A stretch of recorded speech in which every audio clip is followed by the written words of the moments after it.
Yeah, it's important to understand that most of the infrastructure that powers our economy and our world is built on tech from the 1970s. I mean, it's old, outdated, antiquated technology, especially in the financial side. It's because it's reliable, it's robust, and don't change it.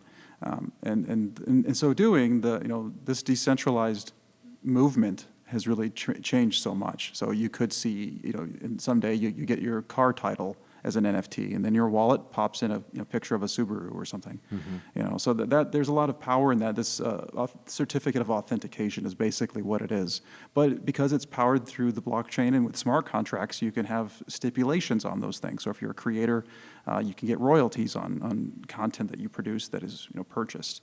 But with anything, I think with NFTs, it's only as valuable as the underlying asset. So if you have a Banksy, you have an NFT of a Banksy, that's going to be more valuable than making a funny GIF on your computer and just posting something. So there's a fad with it right now, but I think there's still going to be how do you commercialize this and how do you make it actually solve a real problem that's practical? I think that's we're going to see in the next couple of years with NFTs.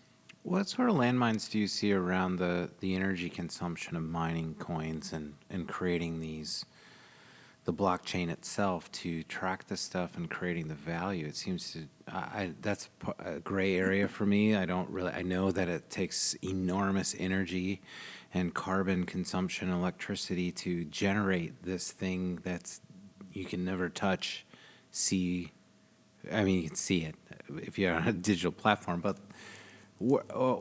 is that something? I mean, is it helping to pivot to greener energy? Is that going to drive any sort of innovations to help be more efficient in how these things are mined? Yeah, absolutely. I think that's where we'll see a lot of innovation because there is a financial incentive to ensure that we can reconcile some of the transactions that are happening on the blockchain. So I don't think it's a matter of that it's really it is carbon inefficient, but it's more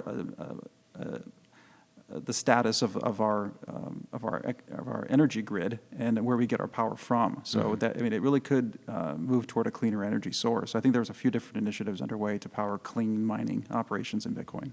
I'm a little concerned of hyperinflation, just kind of given the state of the economy. And so I am pretty bullish on Bitcoin. Mm-hmm. The 200% year-over-year returns. It's a better gold than gold. I'm a Michael Saylor convert, so I think that there's a lot of things as far as economics that are worrying about where we go. This K-shaped recovery, where the rich get richer, the poor get poorer, and then there's a further divide from the digital point of view of the sophistication of what they can do with these tools. So if you don't know tech, you're going to be left behind.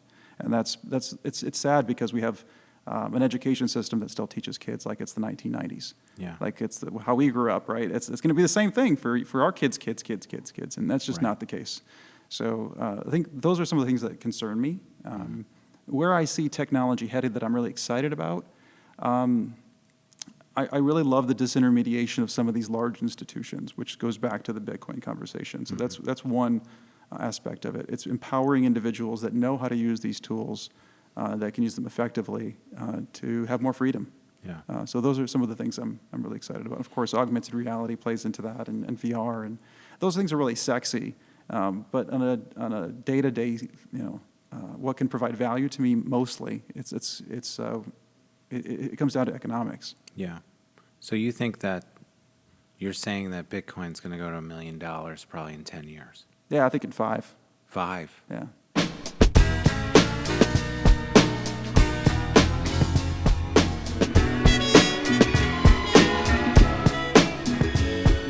The Full Exposure Podcast is brought to you by Metro Health, University of Michigan Health, and Dr. Peter Hahn, in appreciation of the creative and artistic visionaries who enrich our lives through cultural connections.